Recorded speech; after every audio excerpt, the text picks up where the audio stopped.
ಜನನು ನಾವು ಮಾಡಿಲ್ಲ ಅಂತಿದ್ದಾರೆ. 7 ಓಟು ಹೋಗಿತ್ತು ಅಂತ ಖಚಿತ. ಯಾರಿರ್ಬೋದು? ಅಲ್ಲ, ನಾನು ತಮ್ಮ ಮೂಲಕ ವಿನಂತಿ ಏನು ಮಾಡೋದು ಅಂದರೆ, 7 ಜನ ಇದ್ದಾರೋ 66 ಜನ ಇದ್ದಾರೋ 62 ಜನ ಇದ್ದಾರೋ, ತನಿಖೆಯನ್ನು ಮಾಡಬೇಕು. ಸ್ಪಷ್ಟತೆಯನ್ನು ರಾಷ್ಟ್ರೀಯ ಅಧ್ಯಕ್ಷರು ಮತ್ತು ನಮ್ಮ ರಾಜ್ಯಾಧ್ಯಕ್ಷರು ಇದರಲ್ಲಿ ನೇತೃತ್ವವನ್ನು ತಗೊಂಡು ಯಾರು ಪಕ್ಷದ ವಿರುದ್ಧ ಮತವನ್ನು ಹಾಕಿದಾರ ಅಂಥವರ ವಿರುದ್ಧ ಶಿಸ್ತು ಕ್ರಮವನ್ನು ಕೈಗೊಳ್ಳಬೇಕು. ಇದಕ್ಕೆ ಶಿಸ್ತು ಪಾಲನಾ ಸಮಿತಿಯನ್ನು ಒಂದು ಮಾಡಬೇಕು ಅಂತಕ್ಕಂಥದ್ದನ್ನು ನಾನು ರಾಷ್ಟ್ರೀಯ ಅಧ್ಯಕ್ಷರಿಗೆ ವಿನಂತಿಯನ್ನು ಮಾಡ್ತೀನಿ, ಮನವರಿಕೆಯನ್ನು ಸಹ ಮಾಡ್ತೀನಿ. ಇದರಲ್ಲಿ ಪಕ್ಷಕ್ಕಿಂತ ದೊಡ್ಡದು ಯಾವುದೂ ಇಲ್ಲ, ಪಕ್ಷನೇ ತಾಯಿ.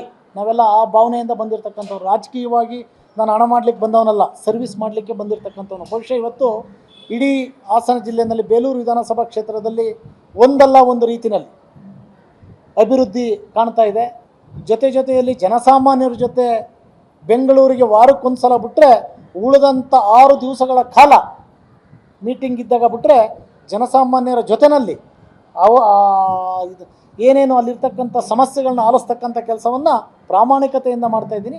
ಅದಕ್ಕೆ ಎಲ್ಲೋ ಒಂದು ಕಡೆ ನಮ್ಮ ಮುಖಂಡರುಗಳು ಮುಂದಿನ ದಿವಸಗಳಲ್ಲಿ ಇದು ಕಷ್ಟಕರ ಆಗ್ಬೋದು ಅಂತಕ್ಕಂಥ ದುರುದ್ದೇಶದಿಂದ ಇವತ್ತು ಈ ಥರದ್ದು ಇದು ಮಾಡಿದರೆ, ಇದರಿಂದ ನಾನು ಇನ್ನೊಂದಿಷ್ಟು ಶಕ್ತಿ ಬಂದಂಗಾಯಿತು. ಅಂದರೆ ಈ ಥರದ ಪಿತೂರಿಗಳು ಇದೇನೇನೋ ಅಂತಕ್ಕಂಥ ಇನ್ನೊಂದಿಷ್ಟು ಶಕ್ತಿ ಬಂದಂಗಾಯಿತು. ಪ್ರಾಮಾಣಿಕವಾಗಿ ಭಾರತೀಯ ಜನತಾ ಪಕ್ಷದ ಕಾರ್ಯಕರ್ತನಾಗಿ ನಿಷ್ಠೆಯಿಂದ ನನ್ನ ಮತ ಕೊಟ್ಟಂತಹ, ನನ್ನನ್ನು ಗೆಲ್ಲಿಸ್ತಕ್ಕಂಥ ಬೇಲೂರು ವಿಧಾನಸಭಾ ಕ್ಷೇತ್ರದಲ್ಲಿ ಯಾವುದೇ ಜಾತಿ ಧರ್ಮ ಇಲ್ದಂಗೆ ಪ್ರಾಮಾಣಿಕೆಯಿಂದ ಸೇವೆ ಮಾಡ್ತೀನಿ ಅಂತಕ್ಕಂಥದ್ದನ್ನು ಧರ್ಮಸ್ಥಳದ ಮಂಜುನಾಥ ಸ್ವಾಮಿ ಮೇಲೆ, ಚೆನ್ನಕೇಶ್ವರ ಮೇಲೆ ಪ್ರಮಾಣ ಮಾಡಿ ಹೇಳ್ತೀನಿ. ಬೇಕೋ ಬೇಡೋ ಕೆಲವರು ಹಾಕಿದ್ದಾರೆ ಅನ್ನೋದಿದೆ. ಈ ಕಾರಣಕ್ಕಾಗಿ ನಿಮಗೆ ರಾಜ್ಯ ನಾಯಕರು ಕ್ಲಾರಿಫಿಕೇಶನ್ ಕೇಳೋದು ಆ ಥರ ಏನಾರು ಮಾಡಿದಾರ?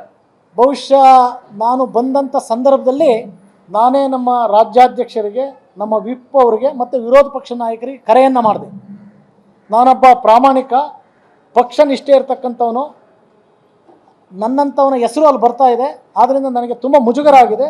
ನನಗೆ ಮತ್ತು ನನ್ನ ಕ್ಷೇತ್ರದ ಜನಕ್ಕೆ ತುಂಬ ಮುಜುಗರ ಆಗಿದೆ. ದಯವಿಟ್ಟು ಇದರ ವಿರುದ್ಧ ತಾವು ಧ್ವನಿಯನ್ನು ಎತ್ತಬೇಕು. ನಿಷ್ಠಾವಂತನ ಬಗ್ಗೆ ಇಷ್ಟೆಲ್ಲ ಬರ್ತಾ ಇರ್ತಕ್ಕಂಥದ್ದು, ಅದನ್ನು ನಾನು ಪರಿಶೀಲಿಸ್ತೀವಿ ಅಂತಕ್ಕಂಥದ್ದನ್ನು ಹೇಳಿದರು. ಅದಾದ ನಂತರ ನಾನು ಪಕ್ಷದ ಅಧ್ಯಕ್ಷರ ಮತ್ತು ವಿರೋಧ ಪಕ್ಷ ನಾಯಕರ ಸಮ್ಮತಿಯನ್ನು ತಗೊಂಡು ನಾನಿವತ್ತು ಏನು ವಿಡಿಯೋ ಕಾನ್ಫರೆನ್ಸ್ ಮಾಡ್ತಕ್ಕಂಥದ್ದು, ಅವರ ಮಾಹಿತಿಯನ್ನು ತಗೊಂಡು ನಾನು ಇದನ್ನು ಪ್ರಶ್ನೆ ಮಾಡ್ತಕ್ಕಂಥದ್ದಕ್ಕೆ ಬಂದಿದ್ದೀನಿ. ಯಾಕೆಂದರೆ ನಾಳೆ ನನ್ನ ಮಾಹಿತಿ ಇಲ್ಲದೆ ಮಾಡಬಾರ್ದು ಅಂತಕ್ಕಂಥ ಇದು ಇರಬಾರ್ದು. ಅವರ ಮಾಹಿತಿಯನ್ನು ತಗೊಂಡು ಅವರಿಗೆ ಮಾಹಿತಿಯನ್ನು ಕೊಟ್ಟು ಅವರಿಗೆ ಒಂದು ಲೆಟ್ರನ್ನೂ ಸಹ ಬರೆದಿದ್ದೀನಿ. ಈ ಥರದ ಪಕ್ಷ ನಿಷ್ಠರಿಗೆ ಇಂಥ ಇದು ಬರಬಾರ್ದು, ಇದಕ್ಕೆ ನೀವು ಸೂಕ್ತ ಇದನ್ನು ಕೊಡಬೇಕು.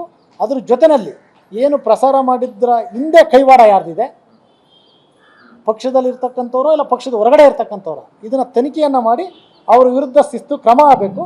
ಅದರಲ್ಲೂ ಈ ಪ್ರಸಾರ ಮಾಡಿದಂಥವ್ರಿಗೆ ಕಾನೂನಾತ್ಮಕವಾಗಿ ಮಾಡಬೇಕು ಅಂತಕ್ಕಂಥ ವಿನಂತಿಯನ್ನು. ಧನ್ಯವಾದ.